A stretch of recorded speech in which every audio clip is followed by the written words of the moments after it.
to appreciate everybody for patronizing your local bookstores. I decided to write the Cannibis Manifesto because I felt that it had been about 30 years since a good, close look had really been taken at the science, the politics, the law, the culture, and new discoveries surrounding cannabis. And in that 30 years, a great deal has happened. And for those of you not familiar with what I'm talking about, about 30 years ago, maybe a little bit longer, a man named Jack Herer published a book called The Emperor Wears No Clothes. And that book educated my generation and a couple of other generations of cannabis activists about the industrial uses of cannabis, about the medical uses of cannabis. It was really like a curtain going up. A lot's happened since Jack wrote that book, so I thought it was time to summarize all of the science, all of the argument. Hopefully, this book is going to be a good tool for activists to become even more effective than they are, give you all of the arguments and the facts that you need at your fingertips. And also, we'll win over people who are just waking up to this issue, taking a look at it for the first time, maybe who aren't sure about how they feel about it. I tried to write in a way that I could reach a wide section of people. So the book itself consists of 8 statements of belief, backing up each one of them as a chapter that explains and supports the statement of belief with science, with politics, with historical analysis, and some personal anecdotes to keep it a little bit fresh and entertaining as we go along the way. So we'll start reading. I whistle just a moment. Now I'm used to giving speeches, right? So I'm still wrapping myself around the book reading cadence and things. So. Should I use the microphone? Should I use the? Yes, I should. All right. This is the preface to the book. It may have all been predestined. My mother somehow had the great foresight and vision to give birth to me at exactly 4:20 p.m. June 12, 1958. Decades later, 420 became the insider's code word for cannabis. How Mom managed that feat is beyond me, but I am eternally grateful. For my first experience with cannabis, I knew it was good, not evil. I also knew it would play a large role in my life. Almost like a deja vu experience, I recognized it the first time I saw it. Some young prodigies sit down at a piano, or build computers, or solve complex mathematical equations. I picked up the cannabis thing. My life has unfolded in pace with the trajectory of cannabis from the margins of American society in the 1950s, to the counterculture in the 1960s and 70s, to industrial hemp in the 80s, to medical use in the 90s, to state-regulated distribution in the 2000s. As I learned more about cannabis, my understanding of it evolved.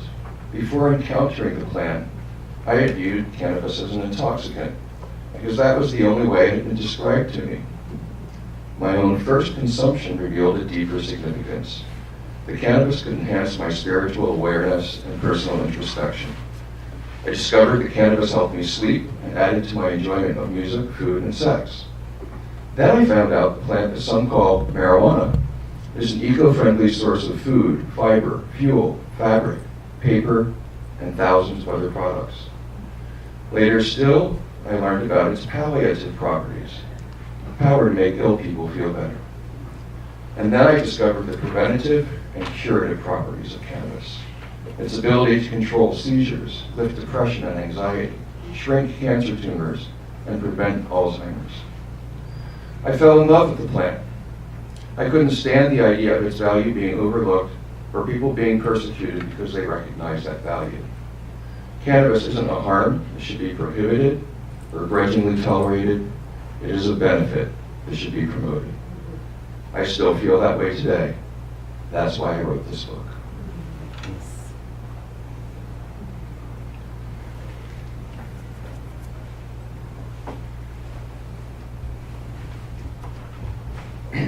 So we'll kind of start at the beginning.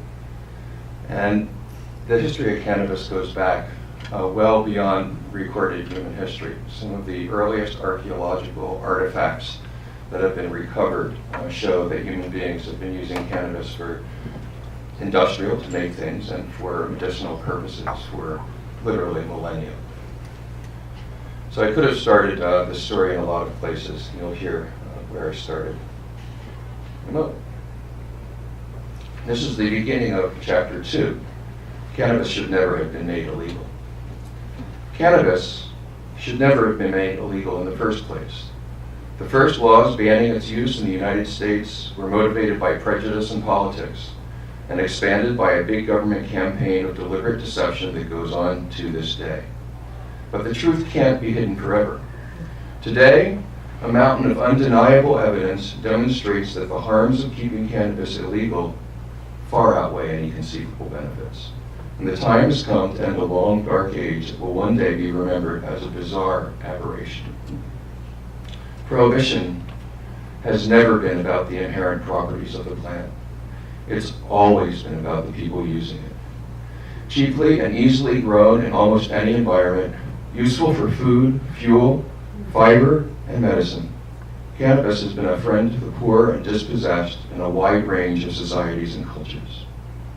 Poets, novelists, musicians, and artists through the ages have prized it for its ability to catalyze the creative process. Free thinkers, religious mystics, and seekers of all persuasions have used it to open the doors of perception since the dawn of human civilization. And those with few resources have turned to it to clothe and heal their bodies and ease the hardships of their lives. Modern science has conclusively demonstrated the safety and medical efficacy of cannabis, but its close association with marginalized social classes earned it the suspicion of religious and political elites in widely divergent times and places, as it still does to this day. One of those places was Spain in 1492. Queen Isabella and King Ferdinand had just expelled the Moors from the southern part of the Iberian Peninsula. Though ruled by Muslims, Moorish society welcomed all faiths, valued intellectual and artistic expression, and saw tolerance as a social virtue. Cannabis was legal, and its use was normal and commonplace. It was considered a safe alternative to alcohol, which was banned under Islam, but still widely consumed and tolerated by Moorish rulers. After defeating the Moors, Isabella and Ferdinand set about restoring their dark version of the Catholic faith. Centers of learning that had flourished for centuries were closed.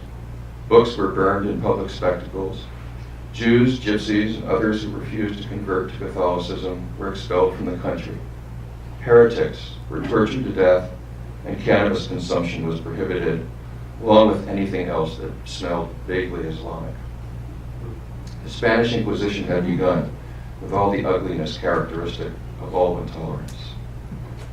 Not coincidentally, for the purposes of our tale, 1492 is also the year Christopher Columbus claimed America as the newest possession of Isabella and Ferdinand. It didn't take long for both cannabis and the campaign against it to take root in the New World.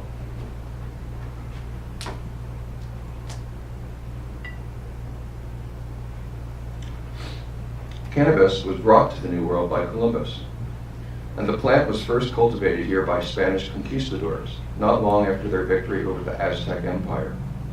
The intended purpose was to grow hemp for the ropes and sails of the Spanish fleet, not for human consumption.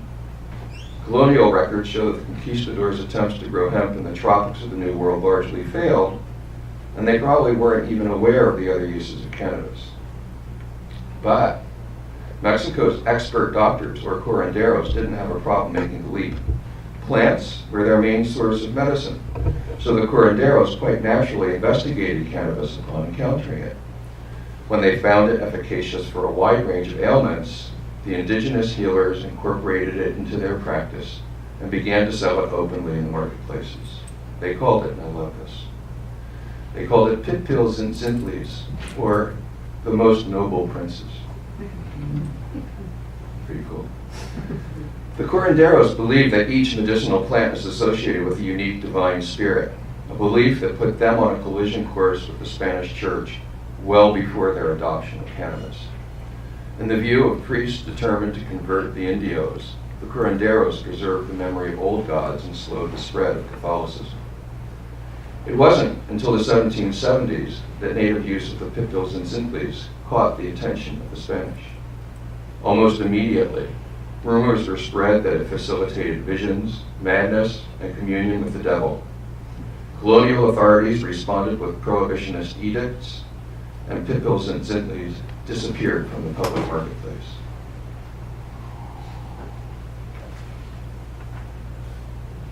I'm going to read a little bit more here because it's a kind of a cool story. Hemp cultivation was more successful further north, in what would later become the United States. Like the conquistadors, English sailors and settlers carried hemp seed with them to the New World. Hemp was a strategic raw material of critical importance because it produced the ropes and sails that powered the ships that held together all the maritime empires. This led British colonial authorities to pass the first cannabis laws in North America more than 100 years before the Revolution. Settlers were required to plant hemp seed and allowed to pay their taxes with the harvest. George Washington and the Founding Fathers all grew cannabis. The Declaration of Independence was drafted on hemp paper, and it's been widely reported that Betsy Ross's first American flag was woven from hemp fiber. So were the covers of the Conestoga wagons that carried the settlers west, and the homespun textiles they wore on their backs. After its medical applications became more widely known in the 1800s, cannabis was officially listed in the United States Pharmacopoeia and prescribed by many American doctors. Most people thought of cannabis as a medicine or a raw material if they thought about it at all. It wasn't until they heard the word marijuana that they got alarmed. Nobody really knows for sure where it came from. The word came into use after the Spanish priests banned the sale of pipils and zintlis, and probably served as a code name for those in the know. Historians' best guess is that it was the result of an effort to rebrand the plant in a more Catholic-friendly format. Indigenous cannabis consumers combined the name Maria, Mother of Jesus, with Juana, the common Spanish word for property or stuff. So there's the origin, as far as we can determine, of the word marijuana. Wow. That's courtesy of Isaac Campos, who wrote an amazing book called Homegrown, The History of the Mexican War on Cannabis, and really taught me some things about the history of cannabis that I hadn't known. What happened with that is also really interesting because over the years, hundreds and hundreds of Mexican newspapers started publishing really lurid articles about people going crazy when they smoked cannabis and seeing the devil and needing to be restrained in straitjackets and massacring people. In 1898, the Associated Press opened their first Mexican bureau, and they started reprinting these stories in newspapers all across the United States. And this was in the prelude to the Mexican Revolution. So in the first 10, 12 years before the Mexican Revolution, you had a lot of incredibly hysterical stories about cannabis, marijuana, being printed in American newspapers. Then, right after the revolution, in the wake of the revolution, there were many, many, many refugees who came north and brought their medicine with them. And that was when you saw the first passage of anti-cannabis laws in the United States, 1911, 1912, in border states like California and Arizona. The point being, again, it's never ever been about the qualities of this plant. It's always been about the people who have been using it. When African Americans started using cannabis shortly thereafter, then the plant became a very convenient way to continue oppressing a group of people that was already suffering a lot of depression. And later on, when beatniks and hippies came along, just about any cop who wanted to had an excuse to shake down somebody who looked weird walking down the street.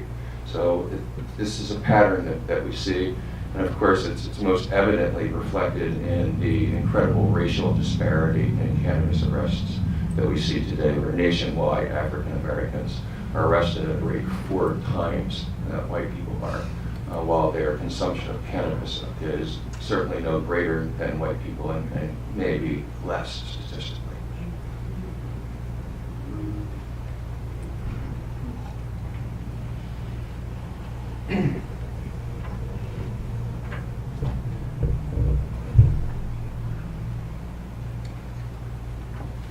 So, I think probably the most original idea in the book is what I call wellness theory. And in this passage, I really challenge people to take a look at their own cannabis use, to think about it from a new perspective, and maybe, hopefully, to get a little bit of the insight that I got working through these issues. This is the beginning of chapter 4. Choose cannabis for wellness, not intoxication. Bill O'Reilly eyed my brother and me like a hungry lion looking over a couple of lambs. He twisted his face into the trademark O'Reilly sneer and scolded us with a tone of triumph. Come on, you know what the ruse is. You know what the scam is. I had known the comment was coming. It's standard procedure for hostile journalists. They all think medical cannabis is a fraud. My own cannabis recommendation is technically for chronic pain, but I used it for many other purposes. Some were unquestionably therapeutic, like helping me sleep. Others, like shaking off nervousness or sadness, seemed borderline. But there were some that just didn't fit my definition of medical use, like enhancing the enjoyment of a meal or a piece of music. Like most people, I used to be locked into an outdated illness concept of human health that views us as either sick or healthy. If we're sick, we go to the doctor, who writes a prescription or recommends a procedure, after which we're supposed to recover and go back to being healthy, if we're lucky. But over the last few decades, it's become evident that human health actually operates on a spectrum of wellness. That spectrum occupies the space between perfect health and acute sickness, and it is where most humans spend the majority of their lives. The best ways to preserve and enhance wellness are safe and non-invasive. We've learned that diet, exercise, acupuncture, chiropractic, meditation, and other holistic healing techniques are effective alternatives to pills and operations. That's why so many gyms and yoga studios have opened in the United States, why most grocery stores have an organic section, why some insurance policies cover chiropractic, acupuncture, and nutritional counseling, and why integrative treatment centers for cancer have experienced explosive growth. California law, which allows doctors to recommend cannabis for any purpose for which it is effective, had already forced me to consider O'Reilly's comment.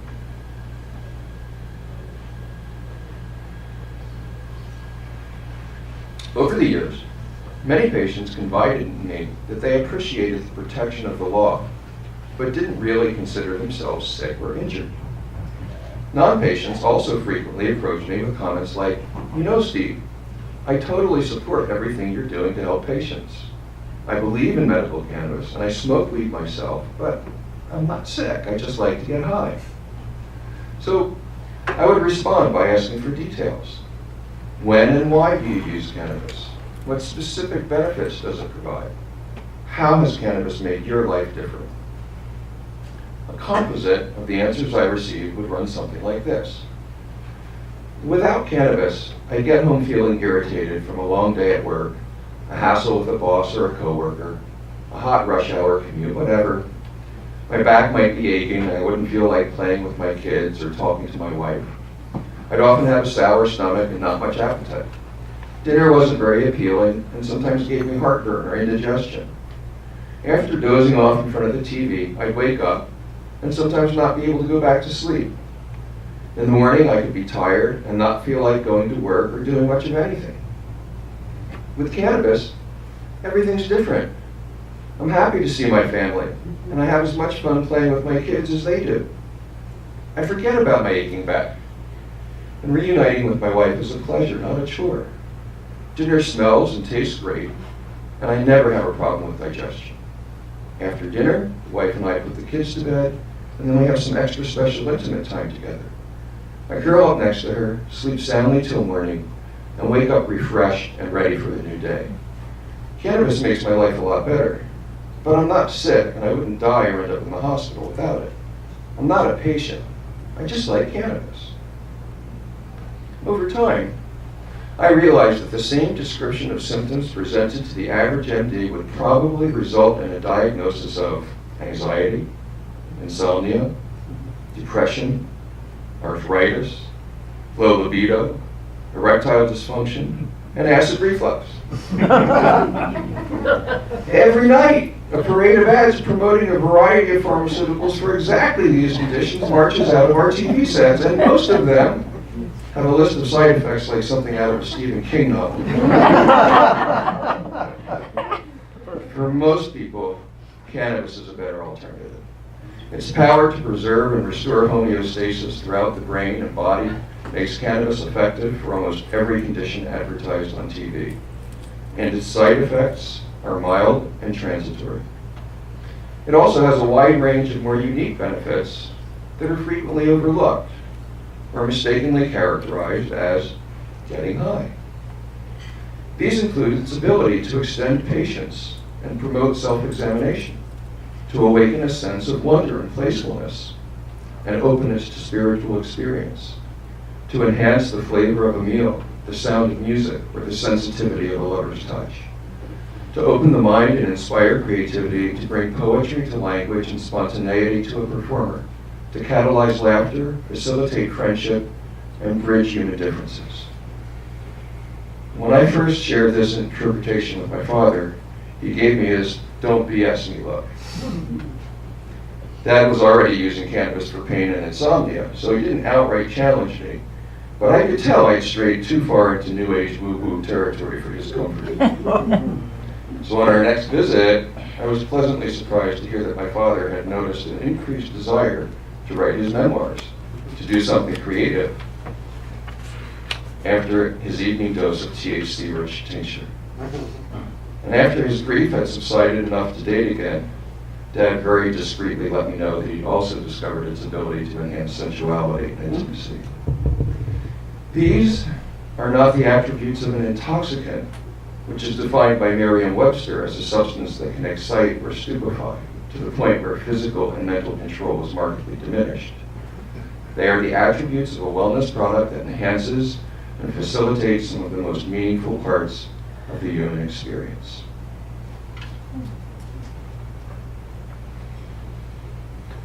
So now that's a kind of different way of looking at cannabis.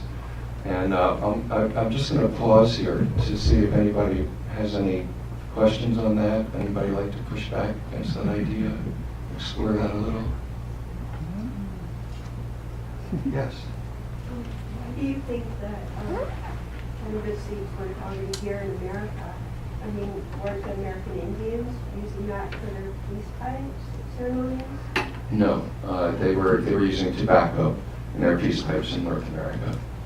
There is some evidence that there's some use by North American tribes.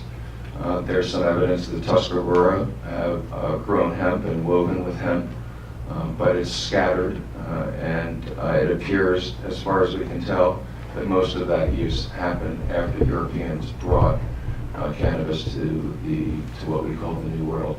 It's pretty certain through botanical investigation, we're pretty certain that cannabis originated in Central Asia and moved out across the world from there. I don't have a pushback about what you're saying, but I wanted to share something that I realized while you've been speaking and explaining it from your research and your writing, and that I realized in myself when I use cannabis, I have had until this moment a stigma inside my head about my use of it, and I'm starting to see a different way of thinking about it based on the different perspective that you offer it. So thank you. I'm really happy to hear that, and it's not the first time that I've heard this, and I refer to it as lingering stoner shame.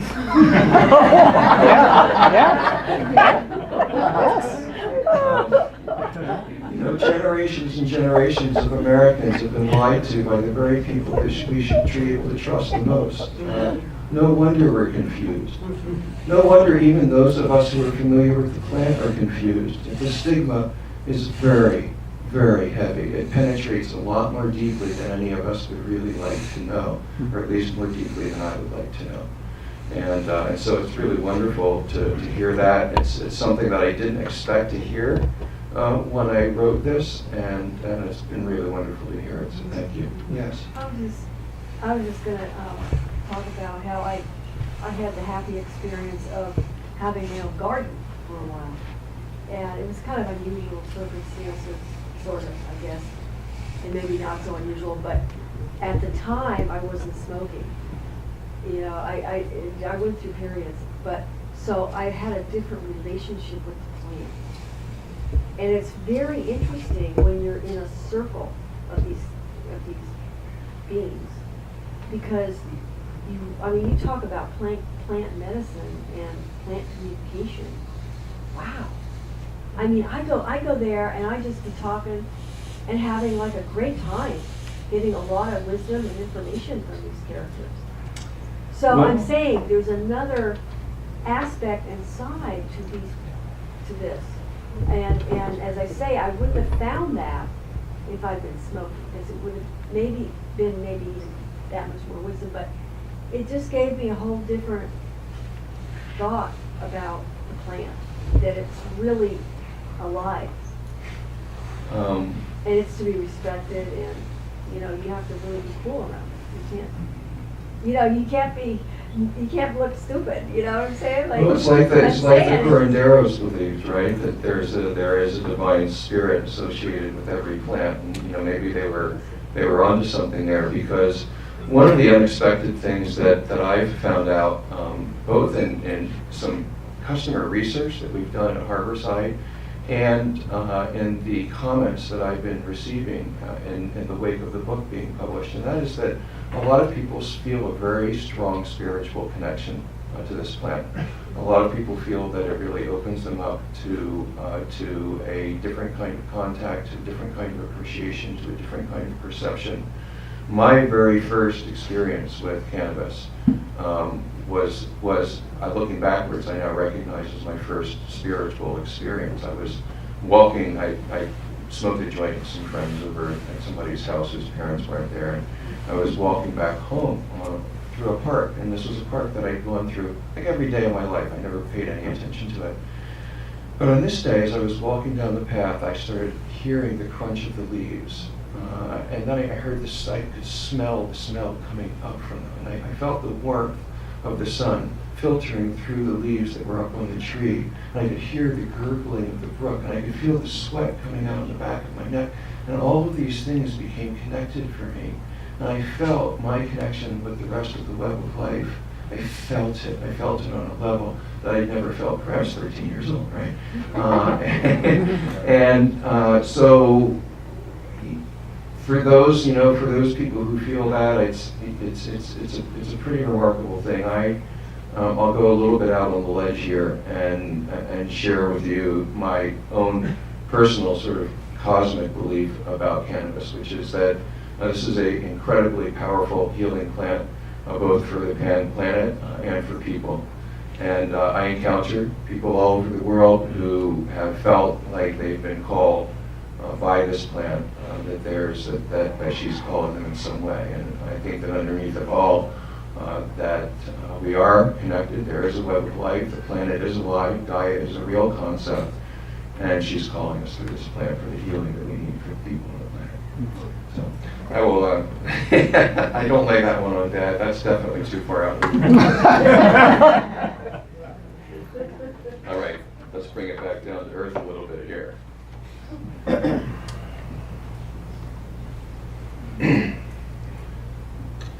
No matter the country,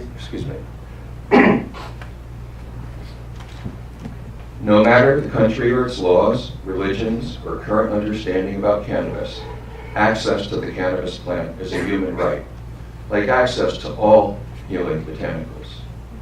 We are all born into the same web of life. We are all children of Mother Nature, and cannabis is one of the most precious gifts she's given us. When handled with care and respect, the plant can safely provide us with food, fuel, fiber, medicine, spiritual connection, and wellness. Cannabis is a birthright of all human beings, and nobody has ever been justified in trying to take it away from us. This magnificent plant has been used by people in every part of Earth since the beginning of time.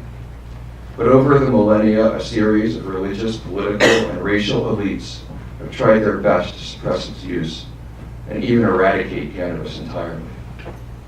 I started this book with the Spanish Inquisition, but I could have gone much further back in time and found the same patterns. For most of these long, dark centuries, human beings lived in ignorance of modern science and under the control of all-powerful rulers and religious authorities. It was easy to make up myths about cannabis, and almost impossible to disprove them or change the laws. We live in a new world today. The spread of education and the communication revolution have made us smarter, enhanced our ability to confront government, and accelerated the process of social change.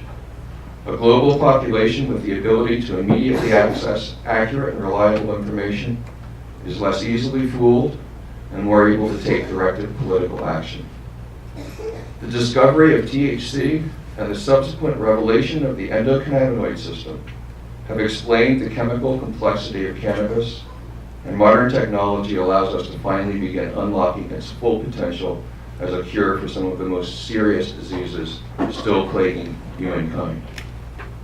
Historians may one day divide medical science into the period before the endocannabinoid system was discovered and the period after. Jack Herer's rediscovery and proselytization of industrial hemp gifted this versatile, eco-friendly raw material back to humanity just when we needed it most. And a new generation of elected leaders understands that their careers are best served by embracing the legalization of cannabis, not opposing it. The last best chance of the die-hard drug warriors has come and gone. Harborside is still open, and our patient numbers have doubled, more than doubled, since Melinda Haight declared her war on medical cannabis. It will take years for our federal civil forfeiture case to be fully adjudicated, no matter what happens in the Ninth Circuit. And by then, cannabis will probably be fully legalized. Steve DeAngelo Laboratory has become the leading cannabis testing facility in the United States and an official advisor to government agencies in several states in the country of Jamaica. The ArcView Group has grown to be one of the 10 largest angel investment networks in the nation, and legal cannabis is the fastest growing industry in the United States. The tipping point for cannabis has arrived, and there's no question about where we're headed. Full legalization will come to the whole world sooner or later.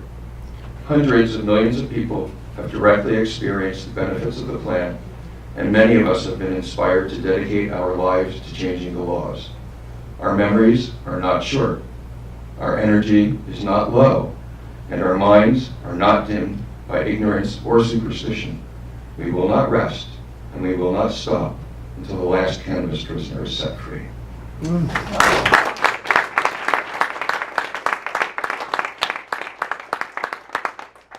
That's the end of the book. Kind of designed sort of call to action there. So, how are we doing on time? We're fine. We can take more questions. Yeah. Okay. Any more questions? I think in the back you were first there. Yes. Okay. I would like to hear more about, all about Harborside. All about Harborside. Okay. Well, Harborside. I spent most of my career in Washington, D.C., and I came out to California in 2000 after we passed a medical cannabis initiative in D.C. Overwhelming victory. Congress stepped in, took it away from us, wouldn't allow us to implement the law. And so I figured it was time to head west, young man, except I wasn't so young then. When I got here, I found that there were two kinds of medical cannabis dispensaries. The first had been started by really well-meaning activists who had the best of intentions, but not very much startup capital or very much business experience. And the places that they put together reflected that. They were friendly, they were homey. If you were lucky, it felt like somebody's living room, but if you were unlucky, it could feel like a soup kitchen. Despite that, they started taking in millions and millions of dollars every year. And because the legislature in California failed to regulate on a statewide level, a gray area was created where it was legal, but it was unregulated. And people who liked gray areas started jumping into it. We had guys getting into the cannabis industry whose previous gig had been an illegal gambling casino in Anchorage, and got some of their buddies from Las Vegas to finance them with a quote-unquote dispensary. In Oakland, we had other folks whose previous gig was selling organic Kona coffee. I'm pretty sure it was organic. I'm pretty sure it was coffee, but it was not organic or from Kona. And these characters got into medical cannabis because of the regulatory vacuum, and they put together models that were really scary and just full of barbed wire and bulletproof glass and armed guards and no patient services. Ugly, the things we were trying to get rid of by passing the law. And so I felt that there was a need to establish a gold standard for cannabis retailing, to demonstrate then when it was done with intelligence and with intention that cannabis retailing could bring benefits to communities instead of harms. And we have always attempted to create a very patient and community-centric experience. When you walk into Harborside, it's a beautiful environment, equal or superior of 95% of the retail stores that you would walk into. We tried to create a space that was full of light, that was very welcoming. You won't see any bars, you won't see any barbed wire, you won't see any armed guards, you won't see any bulletproof glass. We have a wide range of services in addition to providing what I believe is still the largest selection of cannabis in the Bay Area. We also have an on-site holistic healing clinic which provides absolutely free range of services, chiropractic, acupuncture, naturopathy, nutritional counseling, therapeutic yoga, 5 or 6 other different therapeutic modalities. We have support groups for our senior citizen patients, for families who are treating their children, for women, for veterans. We have a care package program for low-income patients. We have a volunteer program for patients who just may be short on money, so everybody who comes to Harborside always has a way to get their medicine. I could go on for a long time. It's my baby. I love it. Yes? In addition to the benefits in today, I'm very interested in learning more about the health benefits for the future. I've read it's good for inflammation, preventative for Alzheimer's.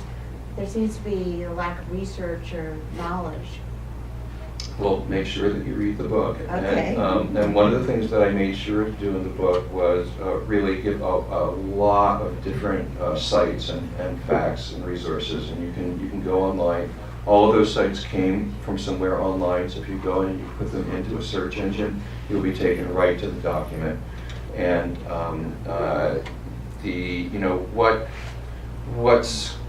it's really remarkable. Cannabis has somewhere. Let me just talk about the basic biochemistry of cannabis. It's almost magical. It turns out that many of the same chemical compounds that are produced by the cannabis plant, or very similar compounds, are produced endogenously by our own bodies. The neurotransmitter system that manages these compounds, whether they're phytocannabinoids or endocannabinoids, is the largest neurotransmitter system in the human body. It is present in virtually every part of our bodies, all of our organs, our skin, our connective tissue, our immune system, our circulatory system, just about everywhere. No matter where it is in the body, the purpose of the endocannabinoid system is the same, which is to maintain homeostasis. In other words, a stable internal environment no matter what external influences are coming at you. This is why cannabis is so effective for such a wide range of different conditions. Because at the root of many, many, many diseases is a basic imbalance in the system. Homeostasis is thrown out of whack. So, again, it's almost magical. In Israel, a study was done of 100+ senior citizens in a residential nursing home. And what they found was remarkable. There were a few things that were kind of predictable, right? The amount of prescription drug use was dropped by more than 30%. Everybody's mood got better. Folks started sleeping more and having less nightmares. Not an unusual thing in Israeli nursing homes. But very interestingly, people who were overweight dropped weight. People who were underweight gained weight. Everybody came closer to their ideal body mass. So that's an example of the homeostatic effect of cannabis, the way that it can modulate. And we know right now that there are at least 60 or 70 cannabinoids, endocannabinoids. It could be that there's something more like 400 cannabinoids once we get done untangling all of the chemistry. Each one of those cannabinoids has a different effect on human physiology, and many have an effect on the human mind. Different combinations of those cannabinoids in different quantities can produce yet another range of effects. And when I say effects, they can be psychoactive effects, they can be therapeutic effects, they can be nutritional effects, they can be preventive effects. There's a huge variation in dosage, and effects can vary greatly in dosage. So basically, we have this substance that interacts with the largest neurotransmitter system in our body that's a treasure chest of possible therapeutic substances that we will be untangling, pulling out for years and years and years to come. So the future in cannabis is just so exciting. I stated it rather mildly in the book, but I am absolutely convinced that 20 years from now, the rediscovery of medical cannabis is going to be looked upon as the greatest development in medicine since the discovery of germ theory. It's a big deal.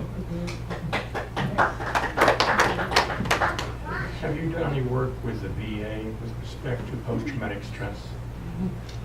Well, that's a kind of sad story. Unfortunately, while there are some doctors at the VA who will off-site counsel their patients, there's been a great deal of resistance from the VA itself. And the Congress recently declined, when given the opportunity to vote to fix that, declined to do it. The most notorious example of this is a research project that's trying to be conducted by an incredible researcher, a very courageous woman by the name of Sue Sisley. And Sue was at the University of Arizona, lifelong Republican, not a cannabis user, but she cared about veterans. And she started hearing PTSD, cannabis, PTSD, cannabis. She started looking into it. It seemed like there was something there. She went through this incredibly arduous process of actually getting the federal government to okay human trials of cannabis for a PTSD study. Almost nobody can get this authorization, and Sue did it. She did it. What happened next week? The University of Arizona, which was a required partner in the study, fired her. Fired her. We've got 22 veterans a day who are dying from suicide. Most of those suicides are alcohol related. We know, as a matter of statistical reality, that when you make cannabis more freely available to people, they stop drinking so much alcohol and they take fewer prescription drugs. We can be saving thousands of lives. Too many veterans are dying who don't need to be. And the University of Arizona went and took this step. It's just absolutely outrageous. It's like leaving them on the battlefield.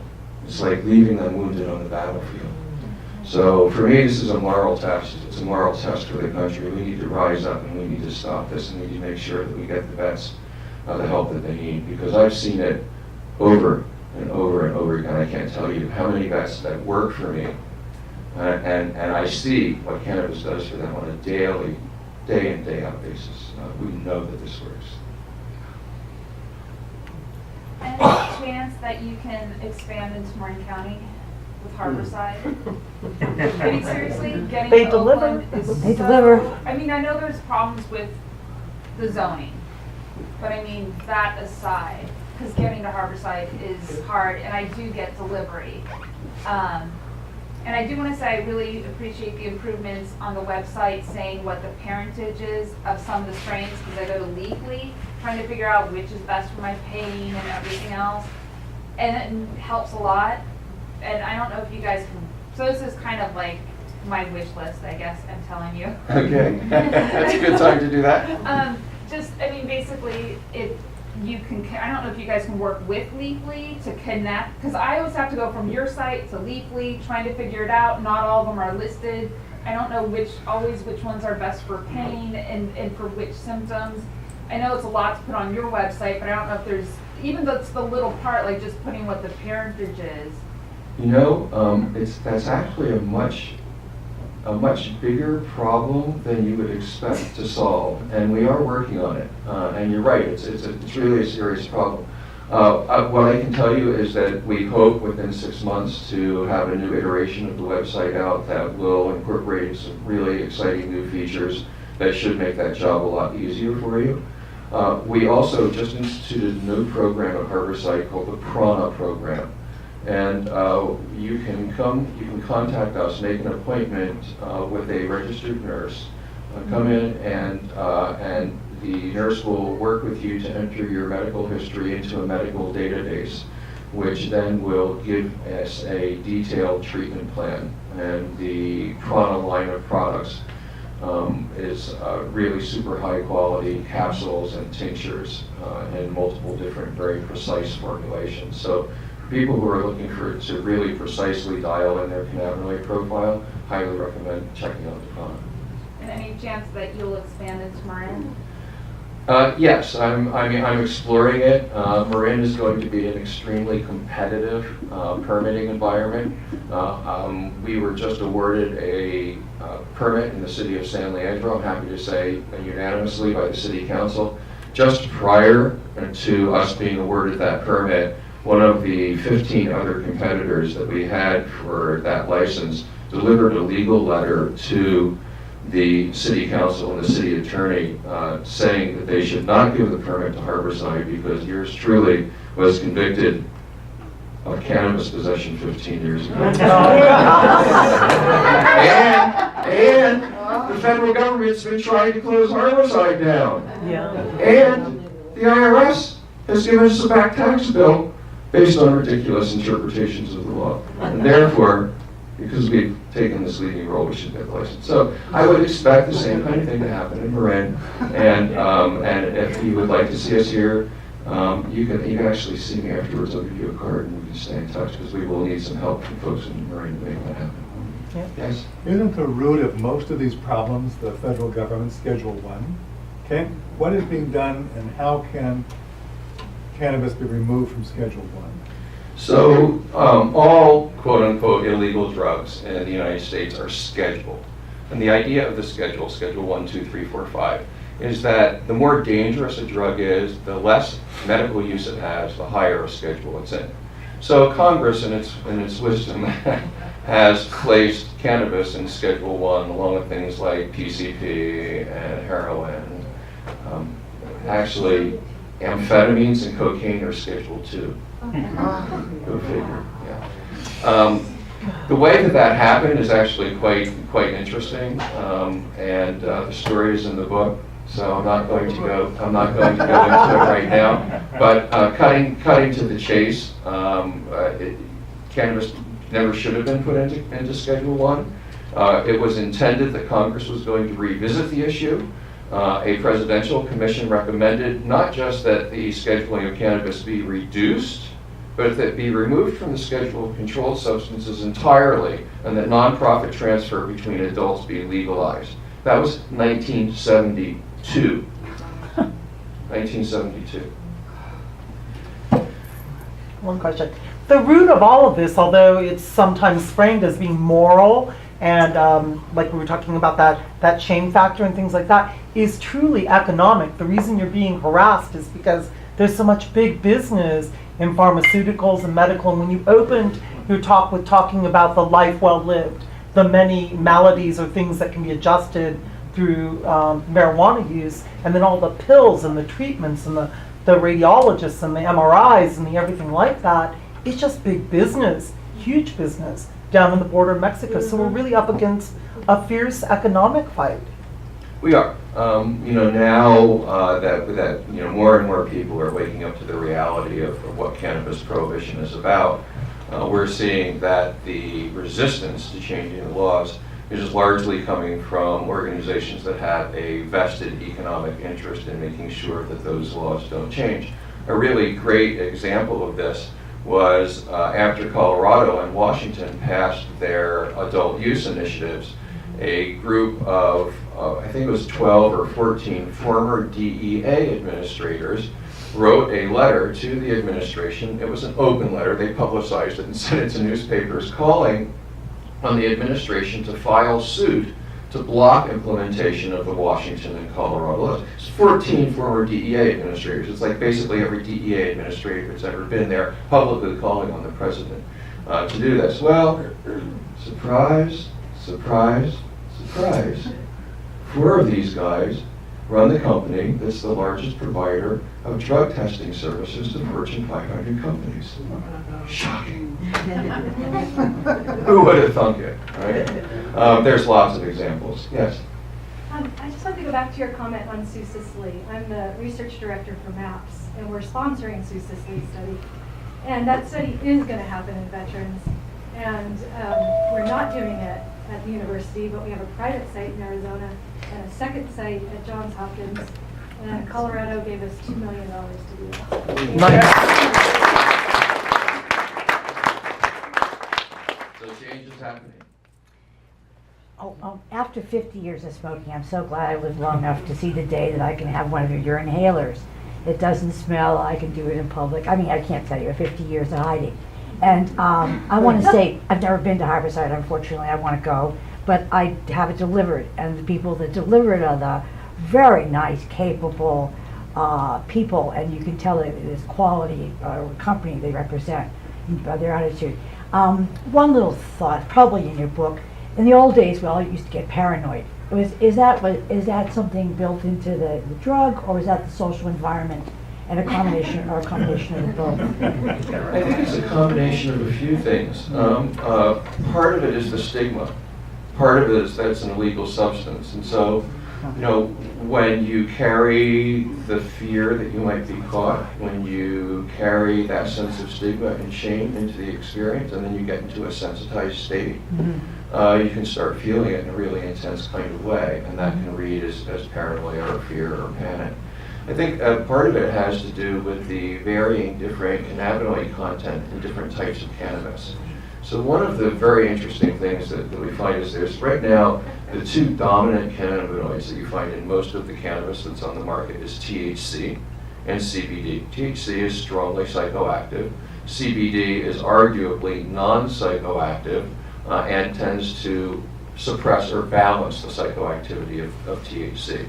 So what we find is that there's a lot of people who tend to respond and be more comfortable with something that's closer to an even balance of CBD and THC, that when they use some of the cannabis that's almost all THC and very little CBD, and then particularly more potent varieties, that can be overwhelming and induce some sense of panic. Is that the words indica and sativa?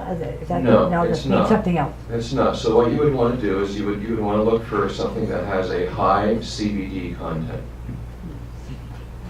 At Harborside, every bit of our cannabis is labeled with test results, so you know the exact percentage of THC and CBD. And I recommend that that you exclusively.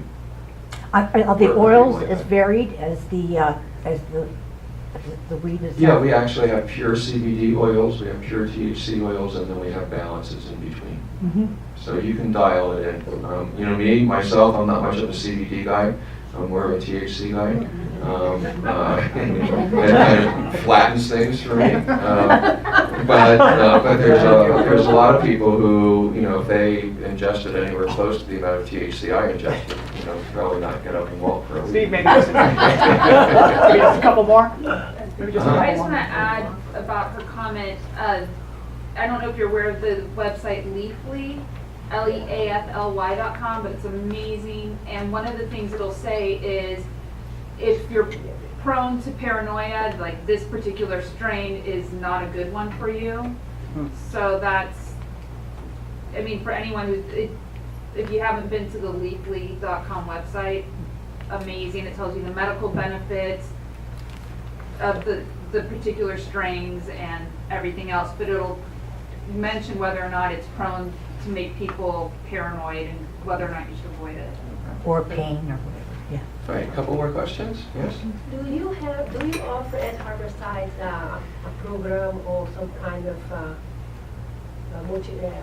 help for people who's have terminal cancer and cannot afford? You don't have to have terminal cancer to get on our care package program. We give, clients that yeah. they complained to me one time, not complained, but they mentioned to me that they can only afford one brownie for the, for the. Just send them to Harborside and we'll put them on our care package But program. if they can't move, if they cannot, Where are they located? Santa Barbara, I live in Santa Barbara. We don't deliver to Santa Barbara, sorry. That we can't solve. But, what I would recommend you doing is going to any dispensary in Santa Barbara and explaining the situation to them. And generally, most people in the cannabis industry, if they're approached and they believe that the person really can't afford it and is really ill, will work something out. Maybe one more? Can you talk about oxygen and cannabinoid, and is there a generation of oxygen? And when you get high, is it because your brain is being oxidized? I need rumor control here. I have not heard any signs to that effect. Good, thank you. None. Anything to do with oxygen and cannabinoids? No. Okay, thank you. Zero. One more. Yeah, I just was wondering, I get sort of wondering about, like, there's always been such an upheaval between the growers and then the people that just want to have it legal because it's better for, people that are smoking it. But what's the hassle, like, why are the growers, like, so against it being legalized? Does that mean that it will take some of their income away from them? I mean, what's the real essence of that? Yeah, well, the essence of it is that, there are generations of people who have made their living, their livelihoods, by growing cannabis. And, they pay their mortgages with that money, they send their kids to college with that money, they've built their whole livelihoods around that. And many of those people are going to have a difficult, if not impossible, time making it into a new regulated system. Their properties may not be compliant with the new zoning requirements. They may not have enough money to install the required software and the required security. They may have criminal records that prevent them from being licensed.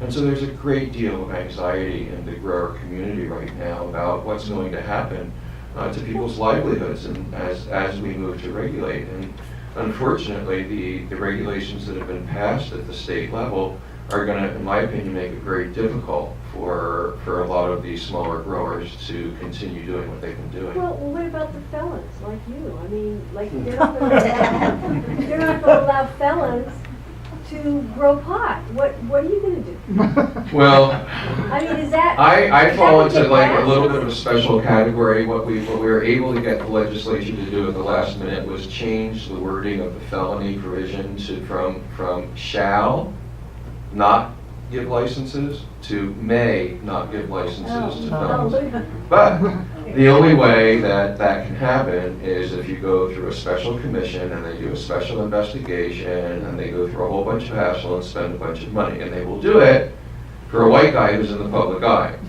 Okay, they're not going to do it for most of the people of color who are really being affected by this thing. So I'm simultaneously relieved that I will probably be able to participate in the industry and also kind of repulsed by the stench of One more thing, privilege. just if I can squeeze this in.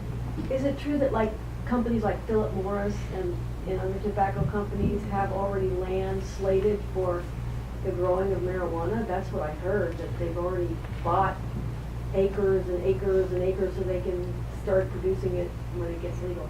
Is that true? I don't think that they're actually buying land yet. I have seen some evidence that some Philip Morris board members have taken some sort of exploratory steps into the industry. I have talked with people who are, lower ranking people in the tobacco industry who are now leaving tobacco and coming into the cannabis industry. I don't think that's something that we should really be terribly afraid of.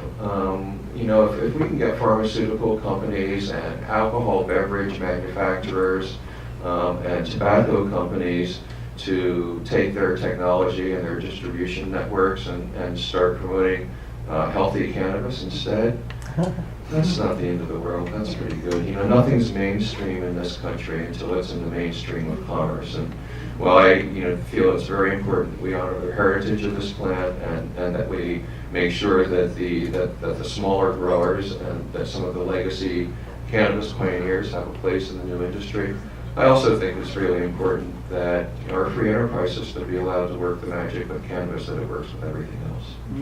Wow. Yeah.